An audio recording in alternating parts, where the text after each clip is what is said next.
Hello everyone, and welcome back to Scary Interesting. In this video, we're going to go over 3 separate people who went cave diving and then accidentally got separated from their group. In each instance, what happened to them after they got separated would be incredibly disturbing, but for completely different reasons. And in particular, the final story is prolonged, grueling, and in the end, the conclusion is just downright horrifying. You'll see what I mean, and as always, viewer discretion is advised.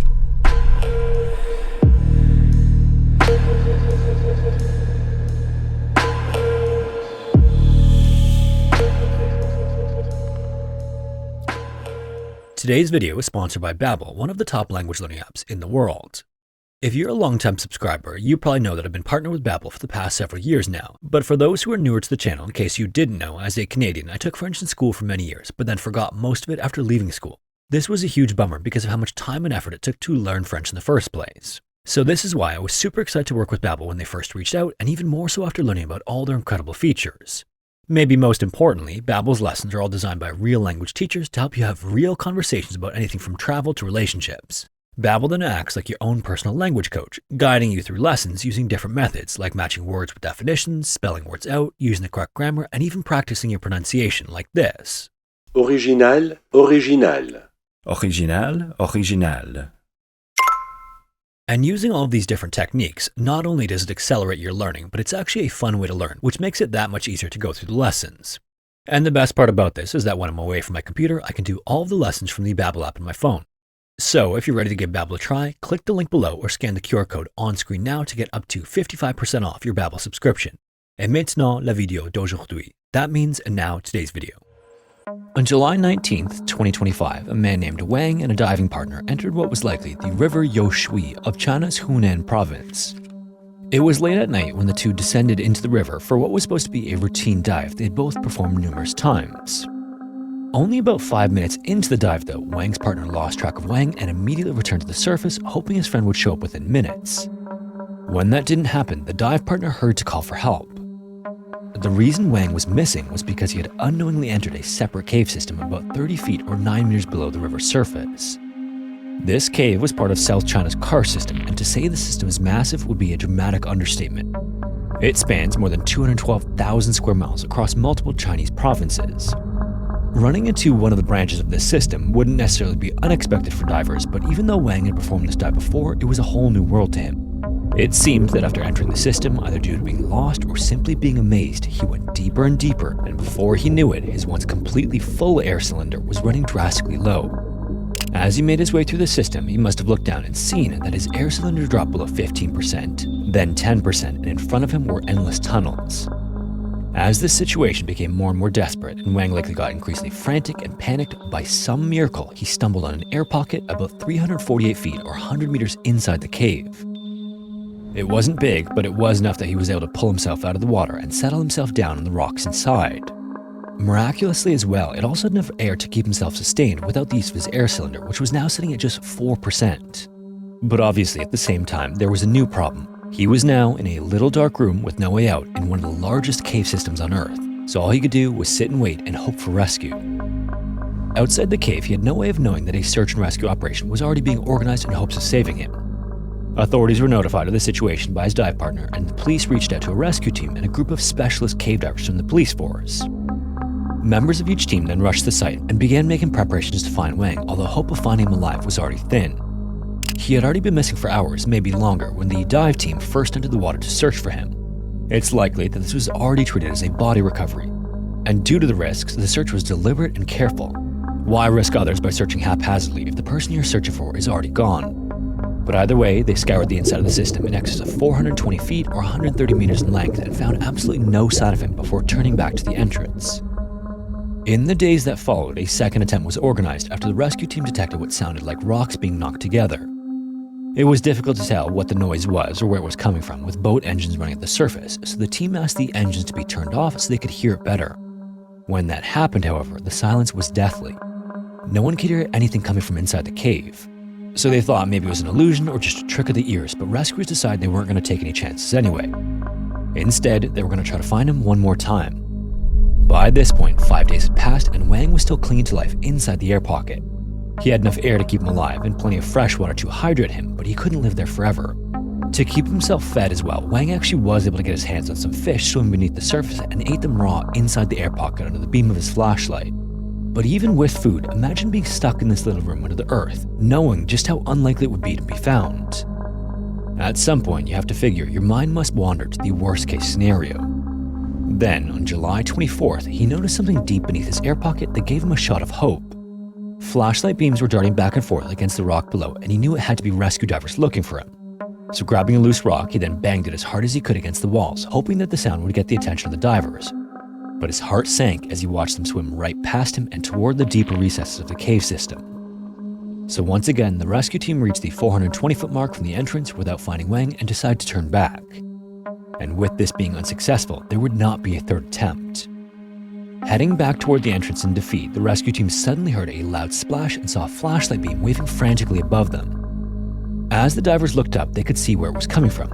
Wang had once again seen the divers coming, but this time he jumped into the water in a desperate attempt to let them know where he was. The rescue divers were obviously stunned as they fully expected this would be a recovery mission at this point. After assessing Wang, who was beyond excited to see them, he was fitted with a full air cylinder and guided back to the entrance. As was the first team, the rescue support team waiting near the mouth of the cave could hardly believe their eyes when the dive team returned with one extra person. Despite the ordeal and all he had been through for 5 days and nights, he was apparently in surprisingly good condition as he walked unaided to the ambulance, and the first thing he said to rescuers after removing his dive gear was, quote, "Do you have a cigarette?" The captain of the rescue team would later tell reporters at the scene that Wang was incredibly lucky to be found, pointing out that when he was discovered, it was his last chance at rescue. In September of the year 2000, Paul was back in his hometown in California, spending time with family and looking for a fun challenge to do with his brother, but he didn't have to go too far to find one. It was a place he was intimately familiar with, and one you wouldn't find on any maps or trail websites.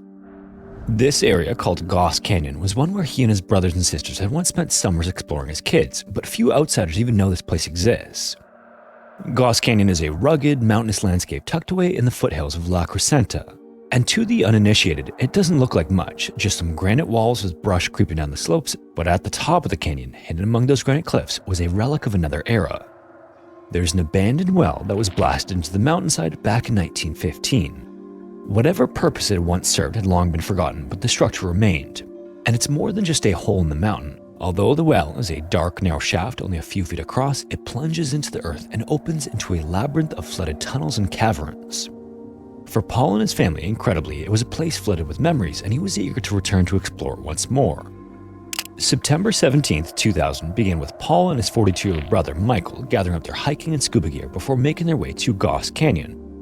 That morning, they hiked together with their packs weighed down by scuba tanks, regulators, and rope. When Paul and Michael reached the opening in the granite, they set down their gear and began to prepare for a dive they'd performed countless times before. Their plan was for Paul to anchor a rope at the water's edge inside the canyon, using it as a guideline to get himself back to safety, and he and Michael would tether themselves to it. He had 2 hours of air on his back and told Michael that if anything went wrong once those 2 hours were up, to go get help. Inside the 3 feet by 4 feet opening, the passage narrowed quickly. It was the kind of space that forces you to crawl, twist, and squeeze your body in uncomfortable ways. The water that collected in the shafts was also shockingly cold and would numb the skin within minutes. It was also thick with silt that clouded under the beam of a diving flashlight. And Paul, ever cautious, often carried a lighter to flick on inside the caverns to check air pockets for poisonous gases before taking a breath. For the first 15 minutes of the dive, everything was routine. Paul disappeared into the water, and the rope connecting him to Michael was their only means of communicating. Tugs on the line meant that Paul was moving and things were fine. Meanwhile, stillness meant he was working deeper into the cavern. Up to that point, the tugs on the rope had been steady, but they suddenly stopped making sense. Michael gave a pull, expecting Paul to answer back with the same reassuring jerk that said he was fine, but nothing came.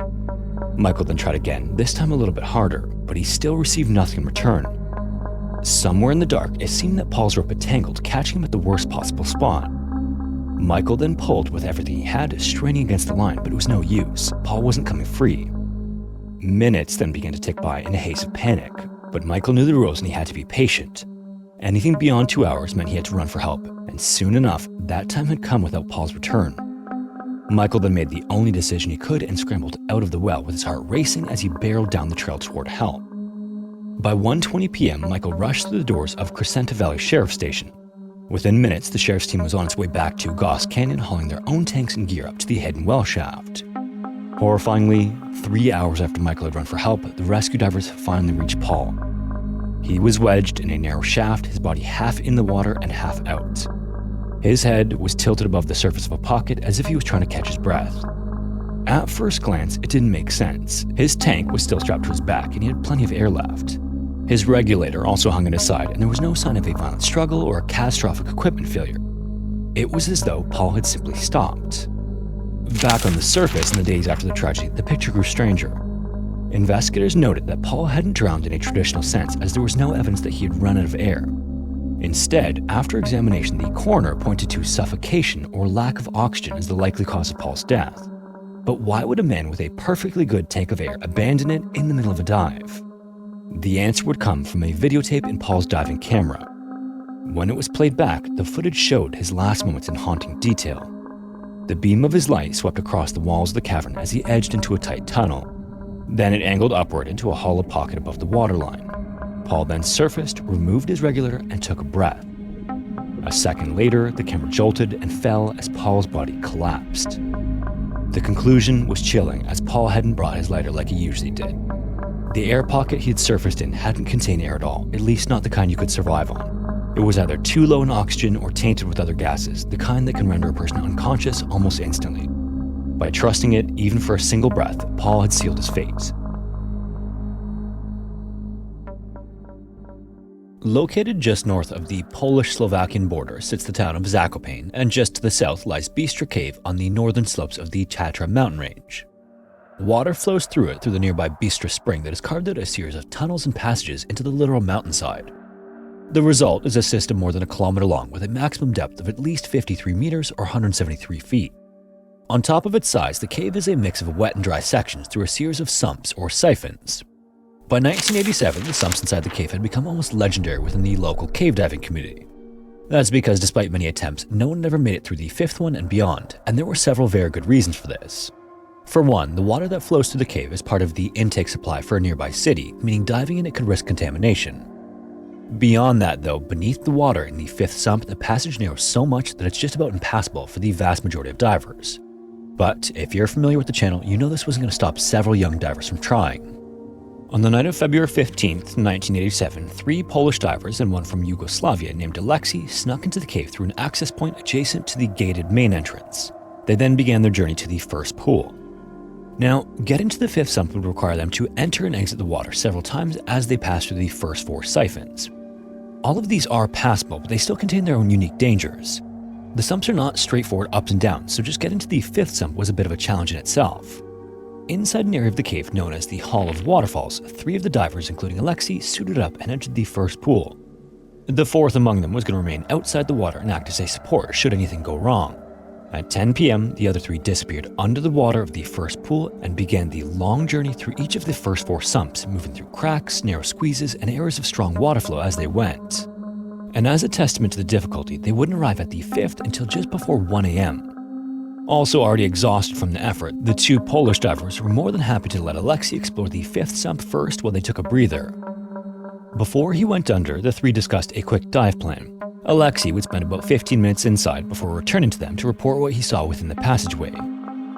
From there, they'd enter as a group and try to pass through the infamously narrow clamp to become the first to ever do it. Once this plan was agreed on, Alexei slipped into the water and began making his way through the sump. 20 minutes later, however, Alexei still hadn't returned, so one of the Polish divers entered the water to see if he could find him. But when he started heading straight down, he immediately noticed just how silted out the water was. He pressed on, hoping to find Alexei somewhere along the way, but then he made a horrifying realization. It wasn't just silt that was coming loose from the rock walls, it was also the rock walls themselves. Large chunks of limestone were literally breaking off and tumbling downward past the diver. It was almost like the cave itself was slowly collapsing around him, but incredibly still, he continued searching for Alexei. Not too much further ahead, the diver reached the narrow constriction that had prevented anyone before from seeing what was on the other side. For just a brief moment in his search for Alexei, he paused and marveled at the extremely narrow crack. It was only about 2 feet or 0.7 meters wide and 6 feet or 2 meters tall, and it was immediately clear to the diver why no one had dared to enter it, and he wasn't about to give it a shot right then. So turning his attention back to the search for Alexei, he spun back around and began making his way back toward the entrance to Sump 5. When he finally surfaced again, he still hadn't seen any sign of Alexei other than the silted out cavern. As the two divers waited at the sump entrance once again, bubbles started to rise from below. They were certain that Alexei was about to surface, and now that they were pretty sure he was okay, they were annoyed that he didn't follow the plan they agreed on. As they waited, more and more bubbles came to the surface, but after about 20 minutes, there was still no further sign of Alexei himself. So once again, one of the Polish divers entered the fifth sump to look for him, but visibility was now down to about 8 inches or 20 centimeters. The sump was now nearly impassable due to the amount of silt suspended in the water, so the diver turned back around and resurfaced. For another hour, the two divers watched as the bubbles broke the surface until they abruptly stopped. When that happened, they knew something was wrong, and the two immediately started making their way back to the entrance of Bistro Cave to get help. At around 6:15 a.m. on February 16th, members of the Polish mountain rescue organization known as GOPR arrived at the cave. As soon as authorities assessed the situation, they called in the Warsaw Diving Club to assist, but it wouldn't be until 10 p.m. before they finally made it to Bystra. Then another 3 hours later at 1 a.m. on February 17th, so exactly 24 hours since Alexei disappeared, divers from Warsaw entered the sump. After descending a few dozen feet, however, they experienced the same conditions Alexei's Polish partners did. The silt made visibility almost zero, and chunks of rock were falling off the walls inside. So seeing no other option, they turned back around to regroup. Several more attempts were made at trying to explore the sump, but it was just too dangerous. After 9 hours of trying to just access the main portion of the passage, the divers had to call it quits. This wasn't a sign the operation had turned from a rescue to a body recovery, though. The hope at this point was that Alexei had somehow made it through the narrow restriction and was now stuck on land between the 5th and 6th sumps. If this were the case, rescuers had the benefit of time, knowing that he could still be alive in there for a few days. On the flip side, though, if Alexei had gotten into trouble in the water, he'd have been long dead by this point. Still, the rescue team members kept faith that Alexei was just trapped on the other side of the restriction, safe in a dry section. The next day, another attempt to pass through the 5th sump was made by a set of Yugoslavian divers, but they only experienced more of the same: silt, falling rocks, and no visibility. One of the bigger consequences of silting in a cave is that sediment can spend days suspended in the water before it settles back down. The frequent attempts to enter the passage also only stirred things up more and more, preventing the silt from settling, but things were quickly getting to the point where waiting was no longer an option. And yet, for some reason or another, almost a week passed before another set of divers would get through the first 4 sumps and attempt to breach the 5th again. This time, they would try to access the 5th sump by using a separate entrance called the Crystal Siphon. The belief was that there was a connection point between the two passageways, and this turned out to be the case. Divers then used the benefit of the clear water in the Crystal Siphon to get into the 5th sump before reaching the infamous restriction. But, once again, it was just so narrow and visibility was still so bad that the effort had to be abandoned. And again, this was almost a week after he first disappeared. By then, with limited options, GOPR authorities were tossing around the idea of pumping the siphons clear of water to make accessing the 5th sump easier, but this was far more complicated than simply executing the plan. Approval would have to be given by the city nearby, which didn't come in until noon on February 23rd, and it took a lot of time to get all the necessary equipment up to the cave. It wasn't until 6 a.m. on the 24th, so 9 days after they entered the cave, that the first sump was emptied and work on the second began. Even just getting the water out of the first 4 sumps, though, was a drain on both time and electricity. The pumps required so much power that the electrical grid actually failed, and power couldn't be restored until more than 5 days later. By this point, it was seen as though there was very little chance that Alexei would still be found alive. Pumping started again on February 29th, almost 2 weeks after Alexei's ordeal began, but after nearly 2 days of pumping, the sump had only dropped a little more than 1 inch or 3 centimeters.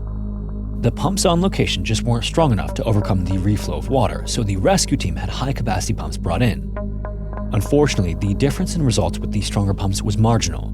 Between March 6th and 9th, the pumps ran 24 hours a day and only reduced the water level by about 6 inches or 15 centimeters. While all of this was going on, GOPR authorities discussed the possibility of bringing in divers from an esteemed French rescue organization. And as it became more and more apparent that the pumps just weren't going to be a match for the 5th siphon, the call was put out. On March 13th, around 9 p.m., several French divers arrived on the scene and entered the 5th sump for an exploratory dive, but another attempt to find Alexei wouldn't occur for another 6 days. More than a month after Alexei disappeared, the French divers and a support team entered the finally clear waters of the 5th sump.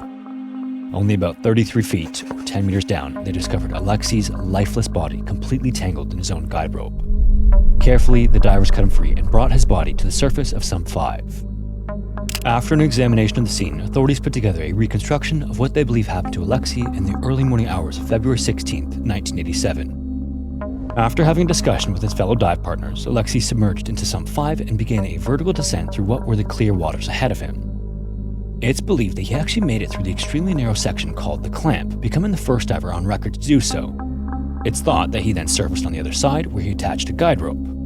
After attaching the rope to the dry section between sumps 5 and 6, Alexei re-entered sump 5 about 30 to 40 minutes after first departing his partners. As he started returning through the passageway with the spool of guide rope in hand, he reached restriction again, only this time he found it impassable due to the narrowness of the squeeze on the exit side and the extremely poor visibility caused by his entrance into the sump. Upon realizing this, instead of turning around and returning to the dry section between sumps 5 and 6 to wait for help, Alexei panicked. And in doing so, he started to become entangled in the guide rope in the low visibility conditions. At that point, he was hopelessly bound up and stuck underwater with no way to escape. All he could do was struggle and wait for his air supply to run out, which it eventually did. If you made it this far, thanks so much for watching. If you have a story suggestion, feel free to submit it to the forum found in the description. Also, if you want to support the channel, consider joining the Patreon or becoming a channel member here on YouTube. And once again, a huge thank you to Babbel for sponsoring this video. Remember to click my link below to get up to 55% off your Babbel subscription.